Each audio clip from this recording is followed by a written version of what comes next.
सभी को जय मसीह की। मेरा नाम सागर है और मैं फरीदाबाद से हूँ। और 17 सितंबर को खुदा ने मेरे जीवन में बहुत ही अद्भुत काम किया। पास्टर रतीश जी के द्वारा जो ऑफरिंग उन्होंने हमें सिखाई देना, जो वो अपने वचन में बोल रहे थे कि जो अपना बेस्ट बीज बो रहे हैं और जो अपने अकाउंट को नील कर रहे हैं, खुदावंद उनके जीवनों में बड़ी ही बरकतें, बहुत ही आशीषें उन्हें देगा। आज आप सैक्रिफिशियली बो रहे हैं भवन के कार्यों के लिए, जो आंसुओं को बहाते हुए आप बोते हैं, उस हन्ना के समान परमेश्वर आपको याद रखेगा और आपको टेस्टिमनीज के साथ वापस भेजेगा, फाइनेंशियल टेस्टिमनीज के साथ आपको वापस भेजेगा। तो मेरे मन में इस वचन के द्वारा काम किया और मैंने अपने अकाउंट को नील किया। और उसी के नील करने के बाद मैं ये सोच रहा था कि अब मैं आगे का मतलब आने वाले दिनों को कैसे अपने मेंटेन करूँगा, कैसे खर्चा चलाऊँगा। तो परमेश्वर ने उन्हें कुछ दिनों के बाद, 2 दिनों के बाद मेरे जीवन में बहुत ही अद्भुत ब्लेसिंग्स परमेश्वर ने दी, मेरे काम में बढ़ोतरी करी। और जो मेरा अकाउंट नील था उसमें परमेश्वर ने 4 गुना मुझे बढ़ा के आशीष दी। इस गवाही के लिए मैं परमेश्वर को धन्यवाद देता हूँ और पास्टर रति जी को, जो उन्होंने हमें टीच किया और परमेश्वर ने हमें ब्लेस किया। मैं परमेश्वर को धन्यवाद करता हूँ। सबको जय मसीह की।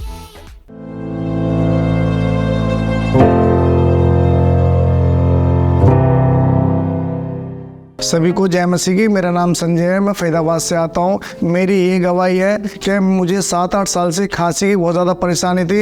ये परेशानी मेरी मम्मी को भी रहती थी, उनकी वजह से मुझे भी ये परेशानी होनी शुरू हुई। जब भी सीज़न चेंज होता था, मिट्टी की एलर्जी से मुझे खांसी बहुत ज़्यादा उठती थी, मुझे सांस लेने में दिक्कत होती थी, उल्टियाँ होती थी, खांसते खांसते उल्टियाँ हो जाती बहुत ज़्यादा। मैं बहुत ज़्यादा परेशान हो जाता, 1-1, 2-2 घंटे तक बहुत ज़्यादा परेशान रहता था। एक दिन जब मुझे 1.5 साल हो गए इस चर्च में आते हुए, यहाँ पे एक दिन फायर प्रेयर होती, रति पास्टर जी फायर प्रेयर कर देते। मैं देख रही हूँ कुछ लोगों को एलर्जी की वजह से जो खांसियाँ हो रही है, मैं उन्हें निकलता हुआ देख रही हूँ। आज कमांड करो, सीजनल एलर्जी मेरे जीवन का हिस्सा नहीं है। सीजनल एलर्जी मेरे जीवन का हिस्सा नहीं है। पोल्यूशन रिलेटेड एलर्जीज मेरे जीवन का हिस्सा नहीं है। I am completely healed in the name of Jesus. Yeshu के नाम से मैं पूर्ण रूप से चंगा हो चुका हूं। मैं हील्ड हूं, डिलीवर्ड हूं यीशु के सामर्थी नाम से। इस प्रार्थना को, इस घोषणा को मैंने रिसीव किया। उस दिन से मैं बिल्कुल चंगा हूँ। नहीं तो मुझे कोई खांसी नहीं, मुझे सांस लेने में दिक्कत होती है। इस गवाही के लिए प्रभु यीशु मसीह का धन्यवाद करता हूँ, उनके दास दासी का धन्यवाद करता हूँ। सभी को जय मसीह की।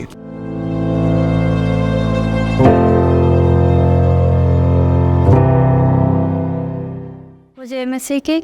मेरा नाम प्रियंका है, मैं फरीदाबाद से आती हूँ। मेरी गवाही ये है, मेरा बेटा 2 साल का हो गया था लेकिन चल नहीं पा रहा था। मुझे इस चर्च में 1 महीना हो गया। चर्च से मिला हुआ प्रार्थना करा हुआ तेल मैंने अपने बेटे को लगाकर प्रार्थना की, उसके बाद मेरा बेटा चलने लगा। इस चमत्कार के लिए मैं प्रभु यीशु मसीह का धन्यवाद करती हूँ, परमेश्वर के दास दासी का धन्यवाद करती। सबको जय मसीह।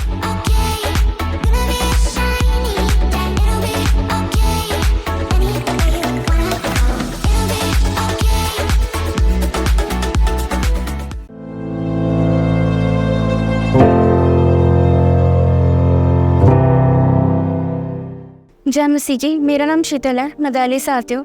और मेरी गवाही ये है कि मुझे काफ़ी टाइम से ऐसे पेन हो रहा था हेड में और जॉइंट्स में, ये एयर पेन भी उसके साथ हो रहा था। और क्या कहते हैं, मुझे समझ ही नहीं आ रहा था ये पेन मतलब है क्या, क्योंकि मैंने घर से ही जो एयर ड्रॉप्स थी वो मैंने डाली थी तो मम्मी के कहने पर, लेकिन उससे भी मेरे को कोई ऐसा फ़र्क हुआ नहीं। लेकिन फिर मैंने जब वो पेन बढ़ता गया ना तो मैंने अपने पापा को ऐसे बताया, तो पापा फिर मेरे को एक डॉक्टर के पास लेके गए थे छतरपुर में, हमारे यहाँ पे ऐसे हैं। तो उनके पास जब लेके गए तो उन्होंने ऐसे चेक किया तो उन्होंने मेरे को ऐसे TMJ डिसऑर्डर ऐसे बताया। तो फिर उनके जो मेडिसिन मेरे को ऐसे मिली थी उनके थ्रू, फिर वो मैंने 5 डेज़ ऐसे खाई और वो मेडिसिन काफ़ी ज़्यादा हैवी थी, जिसकी वजह से है ना मेरे को हमेशा डिजीनेस सा लगता था। और यहाँ तक कि मैं लैपटॉप से ऐसे स्टडी करती थी ना तो मेरे को वो ब्लर दिखता था, क्योंकि बहुत ज़्यादा है ना मतलब हैवी थी वो मेडिसिन। और उसके बाद पापा ने ऐसे बोला इस मेडिसिन से अगर कोई असर नहीं हो रहा तो फिर हम कोई और ऐसे डॉक्टर को देख लेते हैं। तो हम आगे मतलब और 3-4 डॉक्टरों को और ऐसे दिखाया हमने। तो वहाँ पे जब दिखाया उन्होंने भी सेम यही बोला कि TMJ डिसऑर्डर है, इसका मतलब यहाँ पे कोई इतना परमानेंट मतलब इसका कोई क्योर है नहीं, इलाज नहीं है, लेकिन तुम इसे हील कर सकते हो। जैसे हीट इस पर लगा ली, मतलब हीट पैक कर लिया इससे, या आइस पैक से मतलब ठीक हो जाएगा। तो वो भी मैंने ऐसे करके देखा, लेकिन कुछ दिन बाद ये पेन फिर से आ जा रहा था। फिर मैंने मतलब फिर से एक और डॉक्टर के पास लेके गए, हमारे घर के नज़दीक ही था, मालवीय नगर, वहाँ पे भी ऐसे दिखाया। तो उन्होंने भी सेम ऐसे बताया। मुझे मतलब कहीं से भी है ना एक होता है कि हाँ होप सी मिल जाएगी, ठीक हो जाएगा, क्योंकि बहुत ऐसे दिक्कत इससे होती थी। ना तो मेरा किसी काम में ऐसा मन लगता था, ना मैं पढ़ पाती थी, और ना ही मेरा किसी से बात करने का मन लगता था। और मेरे को ऐसा लगता था कि मैं अकेले ही रहूं, क्योंकि अगर मेरे आसपास है ना कोई लोग ऐसे बातें भी कर रहे होते थे तो उसकी वजह से भी मेरे को हेड में मतलब हेडेक होता था बहुत ज़्यादा। और मुझे समझ ही नहीं आ रहा था ये मतलब हो क्या रहा है, समझ ही नहीं आया, क्योंकि इतने सारे डॉक्टर को दिखा लिया फिर भी ये चीज़ आ नहीं रही थी। डॉक्टर्स बस यही बोलते थे कि ये पेन आएगा और जाएगा, इसका कोई मतलब परमानेंट इलाज नहीं है। और उन्होंने मेरे को ऐसे सजेस्ट भी किया कि फिजियोथेरेपी के पास चले जाओ, ऐसे थेरेपिस्ट के पास, वो मतलब करेंगे इसका इलाज, थोड़ा फ़र्क पड़ेगा उससे तुम्हें। लेकिन परमानेंट तो कहीं भी ऐसे मिल नहीं रहा था मेरे को इलाज इसका। उसके बाद यहाँ पे ऐसे मीटिंग थी, और इससे पहले मीटिंग में आने से पहले मेरे साथ ये हुआ था, मेरा एग्ज़ाम भी था SSC CGL का। इस पेन की वजह से ना तो मेरी स्टडी सही से हुई और वो एग्ज़ाम भी मेरा ऐसे बहुत ख़राब गया। और इससे पहले जब वो मेरा एग्ज़ाम हुआ था मैं मतलब मेरा उस लिस्ट में नाम भी आया था, लेकिन इस पेन की वजह से मेरा वो एग्ज़ाम भी ऐसे ख़राब गया था और मैं बहुत ज़्यादा ऐसे डिप्रेस रहने लगी थी। और मम्मी पापा भी मेरी वजह से ऐसे काफ़ी परेशान रहते थे, क्योंकि एक बच्चा जब है ना उसकी तबीयत ऐसे ख़राब होती है तो माँ बाप भी ऐसे परेशान ही रहते हैं। और मुझे कोई भी ऐसे होप नज़र नहीं आ रही थी, लेकिन फिर परमेश्वर पिता से ऐसे मांगा कि पिता आप इस दर्द को ऐसे ठीक करो कैसे भी। अब मुझे ऐसे ड्रीम भी ऐसे दिखाई देते थे, और वो ड्रीम में मुझे कभी ऐसे मरे हुए लोग दिखते थे जो ब्लड हो रखा होता है उनको ऐसे, और एक बच्चा छोटा सा 5 साल का वो मुझे दिखाई देता था जिसका ब्रेन ऐसे पूरा ओपन ऐसे रहता था और उसके ब्रेन में से ब्लीडिंग होती थी।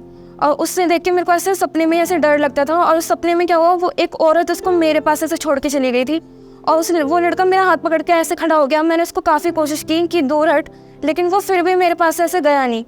तो उस ड्रीम को देख के भी मैं काफ़ी ऐसे घबरा गई, और मतलब काफ़ी अजीब चीज़ें होने लगी थी। मेरे कानों में मेरे को आवाज़ ऐसे सुनाई देती थी अजीब सी, जैसे कानों में कोई फूंक मार रहा है। रात को मैं उसकी वजह से सो नहीं पाती थी, यहाँ तक कि मैं जगी रहती थी 4-5 बजे तक। और जब सुबह होती थी उस टाइम पे मैं सोती थी, क्योंकि सबकी आवाज़ों के बीच में वो आवाज़ ऐसे दब जाती थी, फिर तब जाके मेरे को नींद आती थी।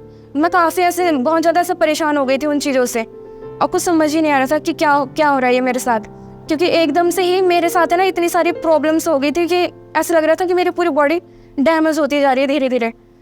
6 महीने से मैं इस चर्च में जुड़ी हूँ, और 20 सितंबर 2023 को ऑयल लेहन प्रेयर में मैं आई थी यहाँ पर। उसमें ऑयल मीटिंग भी ऐसे हुई थी, और जब पास्टर जी ने मेरे ऊपर ऐसे प्रेयर करे तो उस टाइम पर मैं गिर गई थी, और मतलब उसके बाद मेरे को होश ही नहीं था। लेकिन परिवार वालों ने ऐसे बताया कि मतलब मेरे अंदर से ऐसे दुष्ट आत्मा उस दिन ऐसे निकली थी। जब से मुझ पर ऐसे ले हैंड प्रेयर हुई थी उसके बाद से मैं बिल्कुल ऐसे ठीक हूँ, और ना तो मुझे वो ड्रीम्स दिखाई देते हैं, ना ही मुझे ऐसा कोई भी पेन है, और मुझे डॉक्टर के पास जाने की जैसे ज़रूरत लगती ही भी नहीं है, क्योंकि वो पेन एकदम से ऐसे चला गया है। इस गवाही के लिए मैं परमेश्वर का धन्यवाद करती हूँ, और परमेश्वर मसीह का धन्यवाद करती हूँ, और परमेश्वर के दास दासियों का धन्यवाद करती हूँ। यीशु मसीह के नाम में आमीन।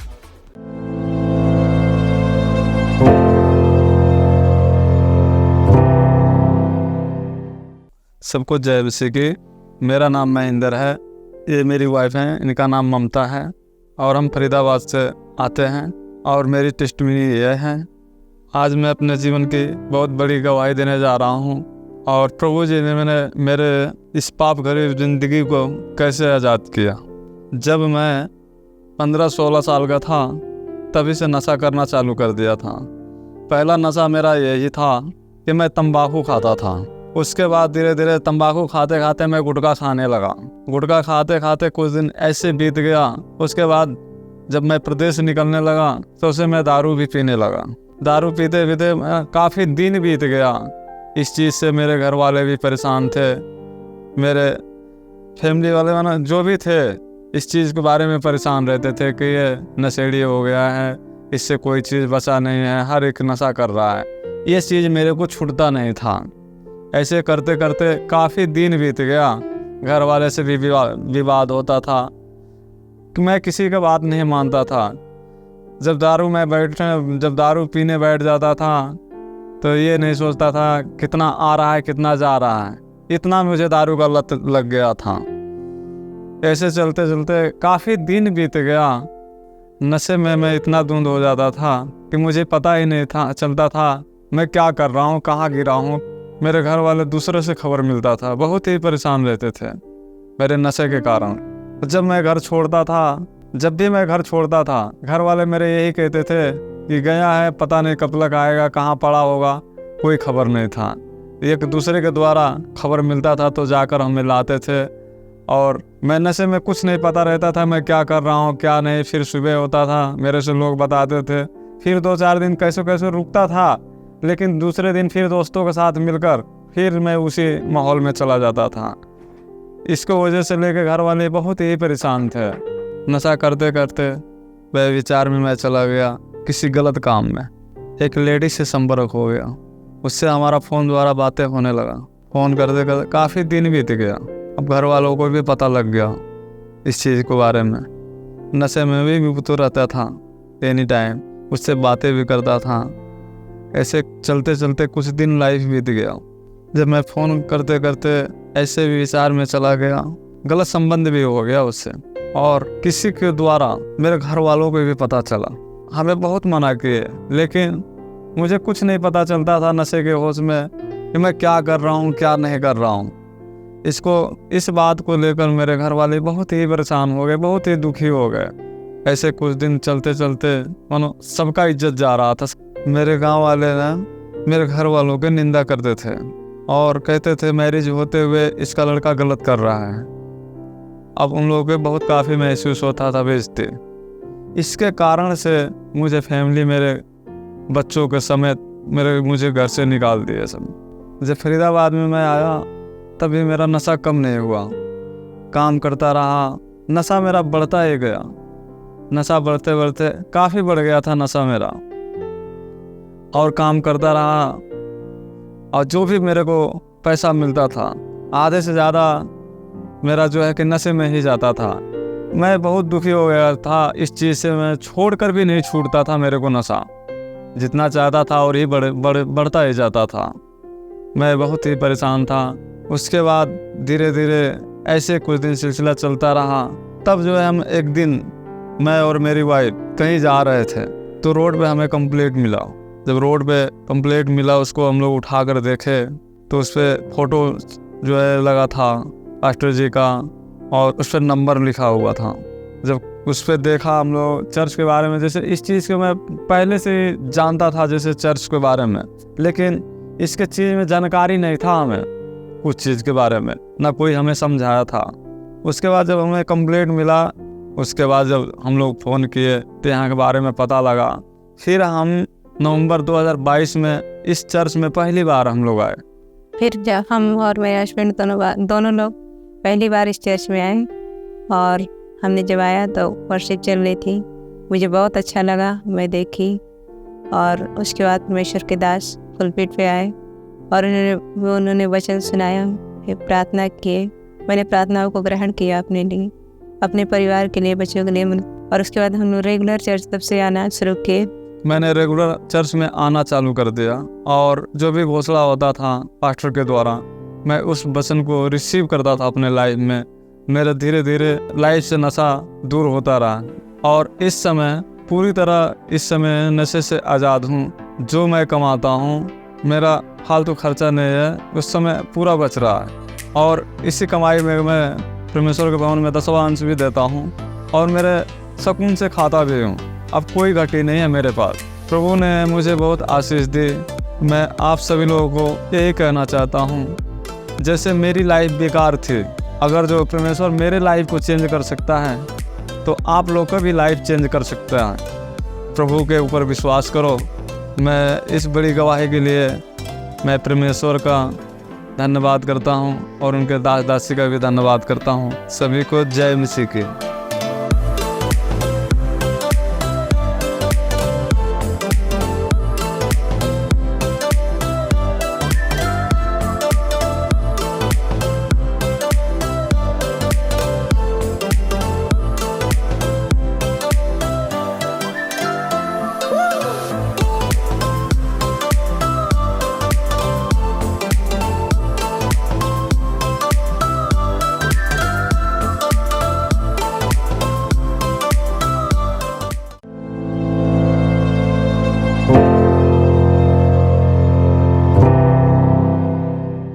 सबको जय मसीह की।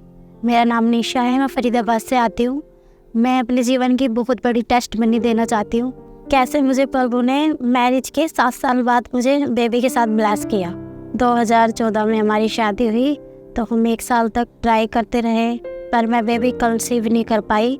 फिर मैंने 1-2 साल तक वेट किया, चलो कोई नहीं अपना आप हो जाएगा, लेकिन मैं फिर भी बेबी कंसीव नहीं कर पा रही थी। जब मेरी मैरिज को 3 साल हो गए थे तो आड़ पड़ोस रिश्तेदारों ने बोलना शुरू कर दिया, आपको बच्चे नहीं है, आपको बच्चे नहीं चाहिए, आप बच्चा क्यों नहीं कर रहे हो, पूछना शुरू कर दिया आस पड़ोस ने।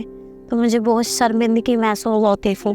फिर मैं उनको ये बात बोल के टाल देती थी कि नहीं हो जाएंगे, पर मुझे पता थी मैं कंसीव नहीं कर पा रही थी, तो मैं उनको ये बात बोल के टाल देती थी। तो मैं किसी सिस्टर को देखती थी अपने बच्चे के साथ खेलती हुई, तो मेरे मन में भी आता था कि इनके पास बेबी है, मैं भी खिलाऊं, मेरे पास क्यों नहीं है। मेरा मन बहुत दुखी होता था। जब मेरे हस्बैंड और मैं बाज़ार घूमना जाते थे तो मुझे खिलौने दिखते थे, तो मैं ऐसा सोचती थी काश मेरे भी बेबी होता तो मैं ये खिलौने खरीद पाती। जब थक के हार के मैं और मेरे हस्बैंड हम डॉक्टर के पास गए तो डॉक्टर ने बोला आपकी यूट्रस पे स्पेलिंग है, इस स्पेलिंग की वजह से मैं बच्चा कंसीव नहीं कर पा रही थी। तो डॉक्टर ने भी बोला आपको स्पेलिंग है, इस वजह से आपको बच्चे नहीं हो रहे। फिर मैंने 2-3 महीने दवाई खाई तो फिर भी मैं कंसीव नहीं कर पाई बेबी। तो मैं बहुत दुखी होती थी कि मेरे अंदर ऐसी क्या कमी है। मैं अपने हस्बैंड से बोलती थी हमारे बेबी क्यों नहीं हो पा रहा है, तो मैं इस करके बहुत दुखी हो जाती थी।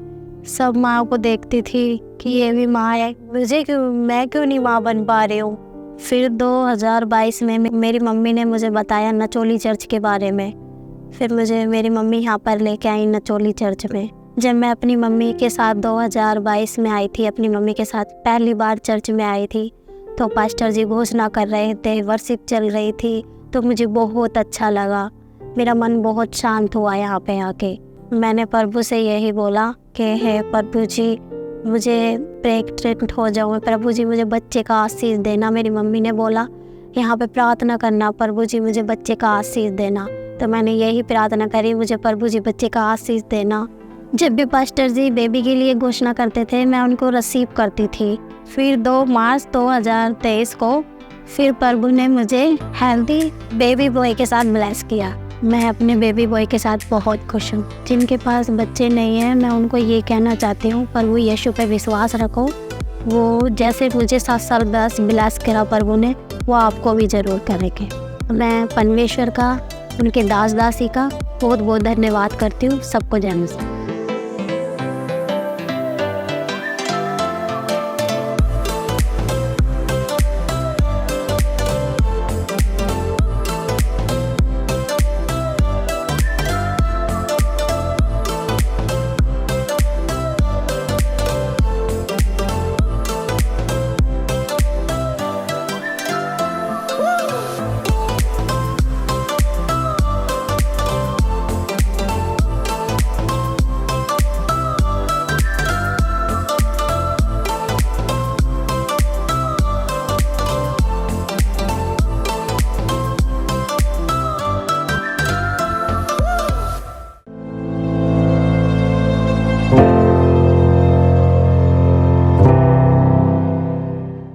सबको जय मसीह की। मेरा नाम करण है और जब मैं चर्च के साथ नहीं जुड़ा हुआ था तो मेरा नेचर बहुत झगड़ा करना, एक कुड़कुड़ापन मेरे मन में रहा करता था और हर समय जो भी मुझसे मिलता था वो मुझसे मिलना पसंद नहीं करता था। वो कहता था कि ये ठीक नहीं है बंदा। तो ऐसे करके मेरी ज़िंदगी चल रही थी और जैसे मैं चर्च में आना शुरू हुआ तो प्रभु का मेरे ऊपर बहुत अनुग्रह हुआ। उसने मेरे मन को पूरी तरह से बदल दिया। आज जो मेरे शत्रु भी हैं उनके लिए भी मैं प्रार्थना करता हूँ और प्रभु ने मुझे पूरी तरह से चंगा किया है। और मैं चर्च में अपनी मम्मी के लिए आया था और उनके गले के आसपास गिल्टी हो गई थी, तो मुझे चर्च के बारे में बताया गया। तो मैं जैसे चर्च में आया, उन्होंने प्रभु ने मम्मी को तो ठीक किया और मेरे नेचर को पूरी तरह से चेंज कर दिया। आज वही लोग जो मुझे कहते थे कि इसके पास नहीं बैठना या मनहूस है, आज वही मेरे पास बैठना चाहते हैं। और मुझे बहुत यहाँ पे प्रभु के भवन में आके बहुत शांति और सुकून मिली है, क्योंकि हमारा प्रभु शांति का राजकुमार है। मैं आपसे यही कहूँगा कि प्रभु हमें हमेशा सर ठहराता है, हमें पूछ नहीं ठहराता। आज पहले तो मैं और मम्मी आते थे, आज पापा भी हमारे साथ आते हैं, क्योंकि वो कहता है कि एक जन के द्वारा पूरे घराने का उद्धार होएगा। और इसलिए मैं प्रभु यीशु मसीह का अपने पूरे दिल से धन्यवाद करता हूँ। आप सबको जय मसीह।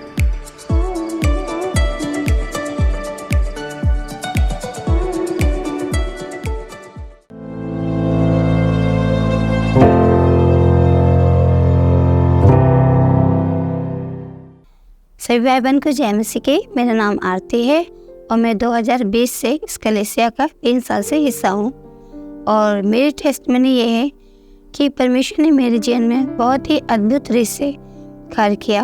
और मैं 2020 में बहुत ही परेशान थी आर्थिक इससे, और घर में स्थिति इतनी ख़राब थी, मेरे हस्बैंड और मेरा रिलेशन भी इतना अच्छा नहीं था कि मैं फाइनेंशियल मेरी स्थिति इतनी ख़राब हो गई थी कि मेरे हस्बैंड गलत संगति में चले गए और हमने इधर उधर से कर्जा इतना लिया कि कर्जा लेने के बावजूद फिर भी इतनी मुझ पे कर्जा हो गया कि मैं किसी का देने का, मेरे पास वापस करने का भी कोई रास्ता नहीं दिख रहा था। कि मेरे घर में इतना लड़ाई और झगड़ा होता था मेरे हस्बैंड के बीच में मुझे, कि हम एक दूसरे से बात करना भी पसंद नहीं करते थे।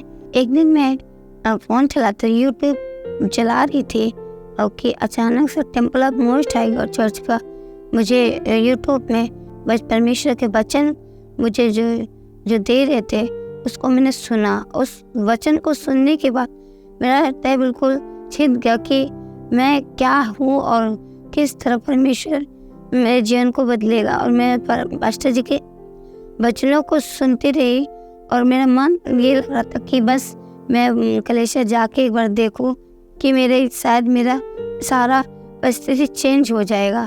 फिर मैं सितंबर 2020 में जब पहली बार चर्च में आई और मैंने वचनों को सुना और वर्शिप को देखा और परमेश्वर के भवन में एक अद्भुत सी मुझे शांति मिली। मुझे चर्च में इतना सुकून मिला और मुझे ऐसा लगा कि सब कुछ मेरा खुशी से, मतलब एकदम मन में इतनी शांति मुझे यहाँ पर मुझे मिली। जो घर में क्लेश और लड़ाई झगड़े थे, पर यहाँ पर आके मेरा जीवन इतने परमेश्वर ने शांति से वो किया। चर्च में आती रही और मेरे डे बाय डे मेरा नेचर, मेरे घर में, मेरे परिवार का, मेरे हस्बैंड का, मेरा रिलेशन भी, क्योंकि हम दोनों बहुत ही लड़ते और झगड़ते थे क्योंकि एक दूसरे पर ट्रस्ट नहीं करते थे।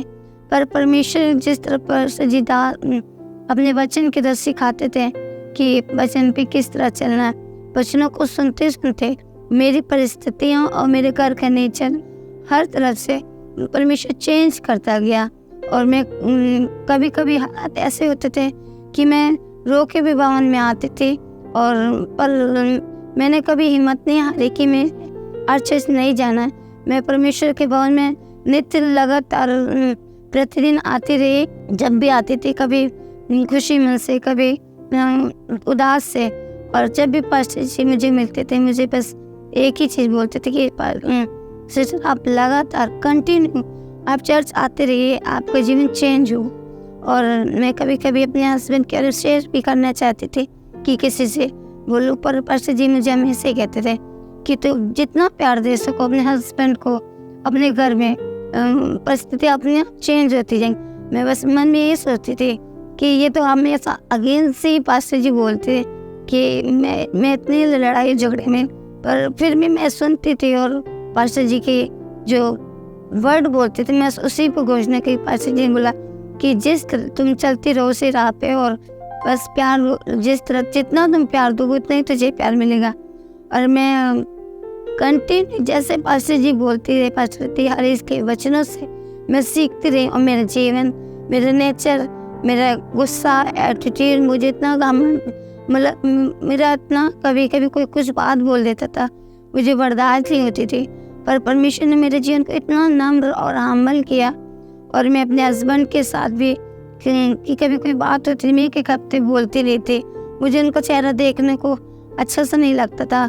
पर वचनों को सुनते सुनते मेरी लाइफ एकदम चेंज होती गई, और परमेश्वर ने मेरे द्वारा उनके नेचर को भी, उनके बिहेवियर को भी बिल्कुल चेंज कर दिया। कि जो हस्बैंड वाइफ एक बेड पे भी इधर उधर लेट रहते थे, और परमेश्वर ने आज हमारे जीवन में इतनी अद्भुत रीति से चमत्कार किया कि मैं कह नहीं सकती। जो आर्थिक स्थिति थी इतनी खराब थी, परमेश्वर किस तरह मेरे जीवन में सारा कुछ, मतलब जो कर्ज थे किस तरह खत्म हो गए, मैं सोच भी नहीं पा रही थी। कि जैसे पास्टर जी हमेशा 20 बोने के लिए भी बोलते हैं, जो उन्होंने बोला कि जो भवन के, जो परमेश्वर के लिए कार्य करता कुछ व्यर्थ नहीं जाती। और मैंने उस वचनों को सुना कि बस दशवांश निकल, मैं कभी दशवांश के बारे में जानती नहीं थी कि किस तरह बोना है। और मैं साल में एक बार, कभी जैसे अन्य लोगों में एक बार दे दिया, कभी किसी में कभी इसी में। तो पर परमेश्वर ने कंटिन्यू जो होता है परमेश्वर के लिए कभी व्यर्थ नहीं जाता। मैंने उनकी प्रीचिंग को सुना, और मैंने बोलने का यही प्रोसेस सीखा। और जैसे मैं बोलती गई, परमेश्वर ने मेरे जीवन में आर्थिक स्थिति जो थी, और जो हम कमाते थे, हमें कोई बरकत नहीं थी, और परमेश्वर ने उसमें भी अद्भुत रीति से कार्य किया। और जो हम जॉब में गुजारा करते थे, परमेश्वर ने 2023 में मुझे नई गाड़ी के साथ मेरे हस्बैंड को ब्लेस किया। 2022 में पास्टर जी के जो थीम्स वर्ड होते हैं, मैं हर बार उनके साल भर वेट करती कि कब परमेश्वर के दास के द्वारा घोषणाएं होंगी। थीम्स वर्ड का इंतजार के पास्टर जी के द्वारा जो थीम्स वर्ड बोला जाता है, मैं बहुत ही एक्साइटेड होती हूँ कि कौन सा थीम्स वर्ड आएगा। मैं उस वचन को बिल्कुल कैच कर लेती हूँ, पकड़ लेती हूँ, और मैं उस कंटिन्यूस पे घोषणाएं और प्रार्थनाएं करती हूँ। 2023 में भी उनकी जो घोषणाएं थी कि ग्लोरी तो महिमा से भरेगी। तो आत्मा की वाचा और भी तेजोमय क्यों ना होगी, क्योंकि जब दोषी ठहरने वाली वाचा तेजोमय थी, तो धर्मी ठहरने वाली वाचा और भी तेजोमय क्यों ना होगी। इस साल का जब थीम है, परमेश्वर ने मुझे अक्टूबर के टाइम में बता के आया अलग अलग चीज, और वो है a year of greater glory. Hallelujah, a year of greater glory, एक साल परमेश्वर की तेजोमय साल को एंजॉय करने का, ईयर ऑफ ग्रेटर ग्लोरी, तेजोमय साल। और परमेश्वर ने मुझे महिमा से और मेरे बिजनेस में, मेरे आर्थिक से हर चीज ग्लोरी महिमा को चमकाया। परमेश्वर का धन्यवाद हो। और 2023 में मैंने जनवरी में गाड़ी ली, और 2023 में फरवरी में पास्टर जी ने मेरे पर ले हैंड करते हुए बोला कि अगली नेक्स्ट टेस्टमनी तेरी होगी। मैं शॉर्ट हो गई कि पास्टर जी ये क्या बोल रहे हैं, अभी तो मैंने एक गाड़ी ली और फिर मैं किस तरह कैसे क्या करूँगी। पर मैंने उसको रिसीव करी और मैंने लगातार आती रही। फिर फरवरी में पास्टर जी के द्वारा जो घोषणाएं हुई थी कि गॉड ऑफ वंडर्स, परमेश्वर कैसे क्या कार्य करता है, ये मत सोचो, परमेश्वर पर भरोसा रखो। मैं यही घोषणाएं को सुनती रही। और 2022 में पास्टर जी के द्वारा जो बीज बोने का कंस्ट्रक्शन का काम चल रहा था, पास्टर जी ने बोला जो उसमें बीज को अपने बोता है और परमेश्वर के घरों का निर्माण करेगा। क्योंकि स्थिति ऐसी थी, बोना ईजी नहीं होता, पर मैंने उसको उठाया। 2 दिन में अपने पास रखी थी कि बोंगी कैसे क्या होगा। पर मुझे परमेश्वर के डर और भय में, और पास्टर जी जिस तरह बोलते हैं कि परमेश्वर में बैठ कुछ नहीं जाता, मैं वचनों को घोषणा करना चालू किया और मैंने उस बीज को बो दिया। और नेक्स्ट डे मेरे जीवन में किसी की कॉल आई कि क्या आपने अब तक कहीं से किसी लैंड का कुछ वो नहीं किया। मैंने कहा नहीं, अभी तो मेरे बजट के बाहर है। फिर मैंने जैसे उसको फ़ोन काटा, फिर मैंने पता नहीं अंदर से लगा कि तू ले ले, और उसी मंथ परमेश्वर ने मेरे जीवन में इतनी, जिस तरह पर जी हर मंथ फर्स्ट मंथ को हम सब के लिए फिर प्रीचिंग भेजते हैं, ये मंथ डिवाइन हेल्पर का होगा।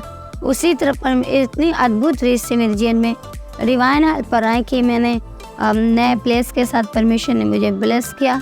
इसके लिए परमेश्वर का मैं धन्यवाद करती हूँ। और पास्टर हरीश और पास्टर रत्ती की तरह जो ने उन्होंने मेरी लाइफ में इतनी अद्भुत रीति से कार्य किया। वाकई में यीशु मसीह वाकई सच्चा परमेश्वर है, जिसे मैं जहाँ कहाँ मैंने जैसे अनजाते में बोलते हैं कि परमेश्वर मिलता नहीं है, पर परमेश्वर को जब खोजो वाकई परमेश्वर हमारे हृदय में और हमारे जीवन में कार्य करता है। और परमेश्वर को टेस्ट करके देखो कि परमेश्वर भला और सच्चा परमेश्वर है। आप सबके जीवन में इस तरह परमेश्वर ने मेरी लाइफ को चेंज किया, आपके जीवन को भी चेंज करे। इस बड़ी गवाही के लिए मैं परमेश्वर का धन्यवाद करती हूँ और परमेश्वर के दास दासी का भी धन्यवाद करती हूँ। सभी को जय मसीह की।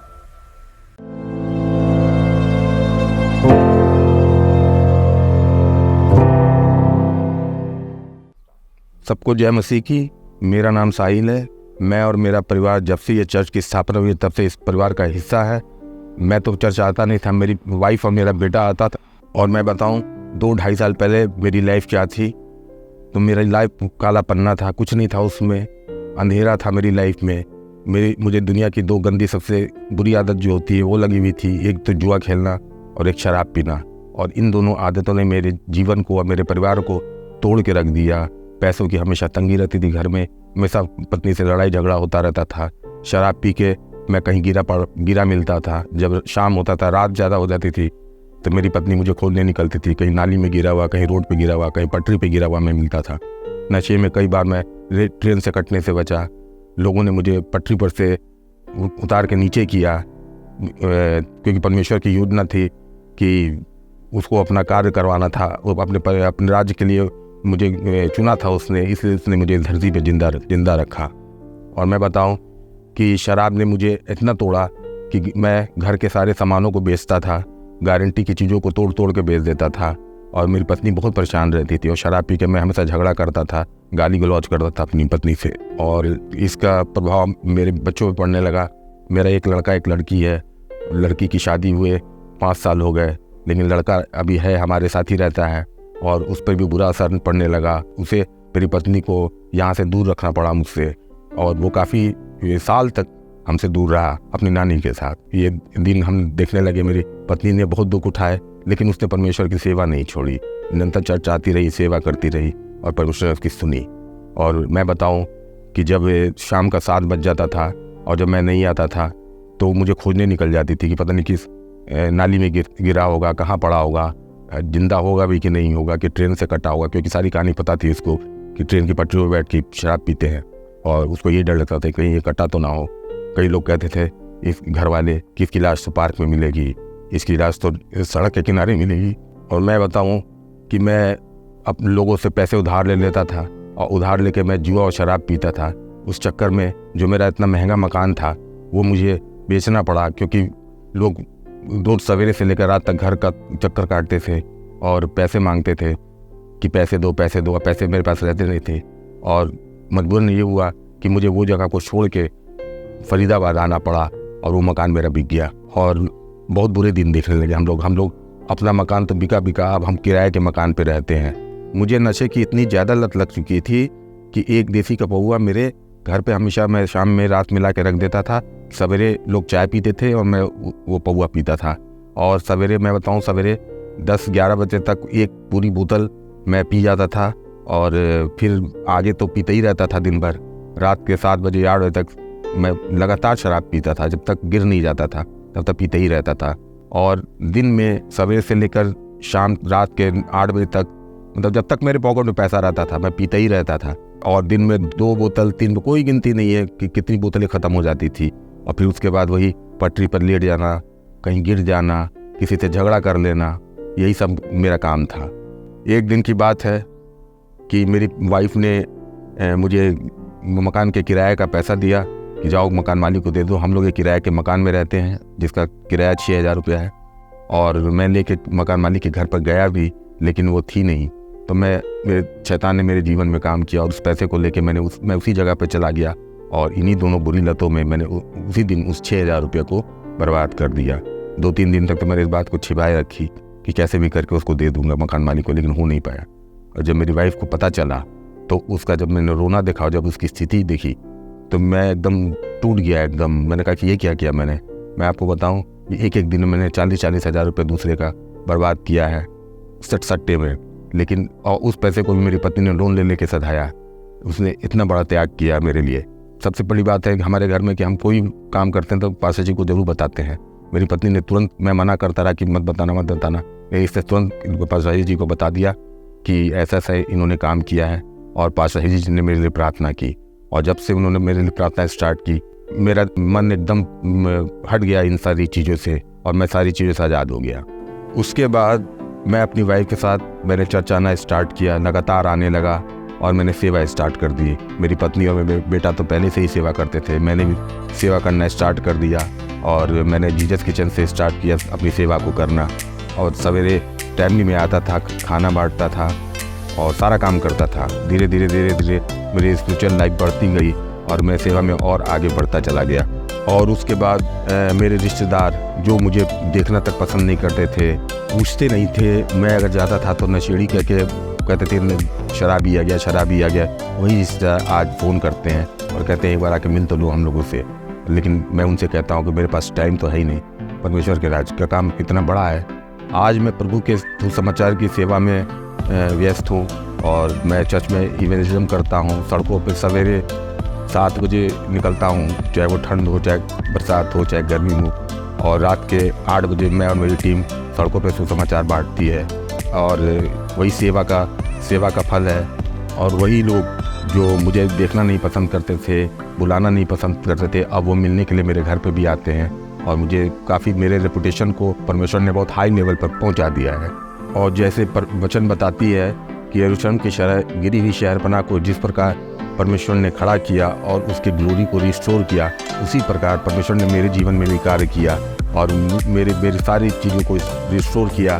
और आज वही परिवार वाले, वही लोग जो मुझे देखना पसंद नहीं करते थे, बुलाना पसंद नहीं करते थे, और वही लोग चल के मेरे पास आते हैं और मिलते हैं, फ़ोन पर हाल चाल भी पूछते हैं।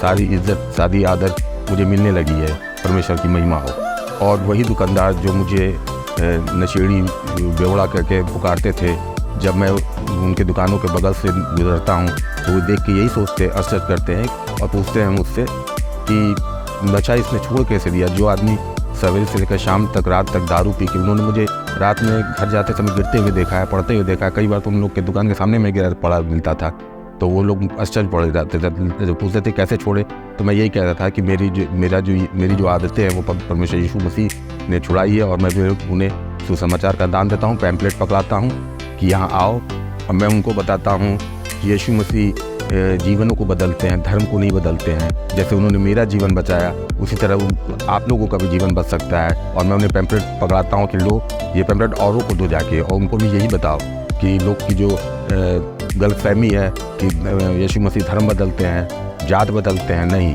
वो ये धर्म और जात नहीं बदलते हैं। मेरा आज भी नाम साहिल लाल है और पहले भी मेरा नाम साहिल लाल ही था। परमेश्वर ने सिर्फ मेरे जीवन को बदला। परमेश्वर ने बदला तो मेरा जीवन बदला। मेरा जात धर्म नहीं बदला, मेरा नाम वही है, सब चीज़ वही है, फिर मेरा जीवन बदला। और जो लोग नशेड़ी बेवड़ा सब बोलते थे, वही लोग मुझे अब आदर देते हैं, इज्जत से बैठाते हैं, और मैं उन्हें परमेश्वर का सुसमाचार भी सुनाता हूँ। जब से मैं 3-4 साल से लगातार चर्च आने लगा और परमेश्वर की सेवा करने लगा, तो परमेश्वर ने अद्भुत रीति से मेरे जीवन में कामों को करने लगा। और परमेश्वर ने हमारे घर में बरकतों की बारिश की, किसी चीज़ की कमी नहीं रही। हमारा पूरा परिवार परमेश्वर में है और प्रभु की सेवा करता है। और मेरे नशे के कारण जो बेटा लड़ाई झगड़े के कारण उसे दूर रखा गया था, वही बेटा अब हमारे साथ रहता है, हमारे साथ ही चर्च आता जाता है और परमेश्वर की सेवा करता है। और मैंने भी पास्टर जी की घोषणाओं को सुनता रहा, रिसीव करता रहा, और परमेश्वर ने ऐसा काम किया जिसकी मैं सोच भी समझे तो आज भी आश्चर्य हो रहा है ये सब कैसे हो गया। और फाइनेंशियल ब्लेसिंग इतनी मिली, एकदम बरकत से भरे हैं हम, एकदम किसी चीज़ की कमी नहीं। अच्छा खाते हैं, अच्छा पीते हैं और अच्छे से खुशी खुशी पूरा परिवार रह रहा है। और जब से मैं अपनी पत्नी और अपने बेटे के साथ चर्च आने लगा, परमेश्वर ने अद्भुत रीति से काम किया। फाइनेंशियली इतना ग्रोथ दिया कि अब हमें किसी चीज़ की कमी नहीं है। बैंक बैलेंस वगैरह भी ठीक है, सही है। और घर में एक नए चीज़ें भी लिए हम मेरे तो साइकिल खरीदने की भी मेरी वो कैपेसिटी नहीं थी कि मैं एक साइकिल खरीद सकूँ। साइकिल के ट्यूब का भी कैपेसिटी नहीं था, क्योंकि जो आदमी 2 रुपये कबाड़ी से मांग के चिकना और पानी के लिए 2 रुपये ले के पीता था और कबाड़ बिनता था, वो आदमी मैं बताऊं कि आज परमेश्वर ने मुझे ऐसा ब्लेस्ड किया है, इतनी बरकत दी मुझे पता भी नहीं चला। और आज मैंने अपनी वाइफ को सोने के टॉप्स के साथ ब्लेस्ड किया है। परमेश्वर की महिमा हो। और मैं अब अपने परिवार के साथ हंसी खुशी रह रहा हूँ। हमारा पूरा परिवार ब्लेस्ड है, खुशहाल है। जैसा वचन बताती है कि परमेश्वर कहता है कि जब तुम मेरा आदर करोगे तो मैं तुम्हारा आदर करूंगा। और मैंने सुसमाचार के द्वारा परमेश्वर का आदर किया, सड़कों पर पैगामों को पहुंचाया, परमेश्वर के बारे में बताया। और आज परमेश्वर ने इतना ब्लेसिंग दी जिसका तो मैं सपने में भी नहीं सोच सकता था कि दो आदमी 2 रुपया कबाड़ी से मांगता था 2.5-3 साल पहले, उस आदमी ने अपने पत्नी को इतना महंगा सोने के कान की बालियों के साथ ब्लेस किया है। इसके लिए परमेश्वर की महिमा हो। और इस बड़ी गवाही के लिए मैं परमेश्वर का और परमेश्वर के दास पास्टर हरीश और दासी पास्टर रति का तहे दिल से शुक्रिया अदा करता हूँ। सबको जय मसीह।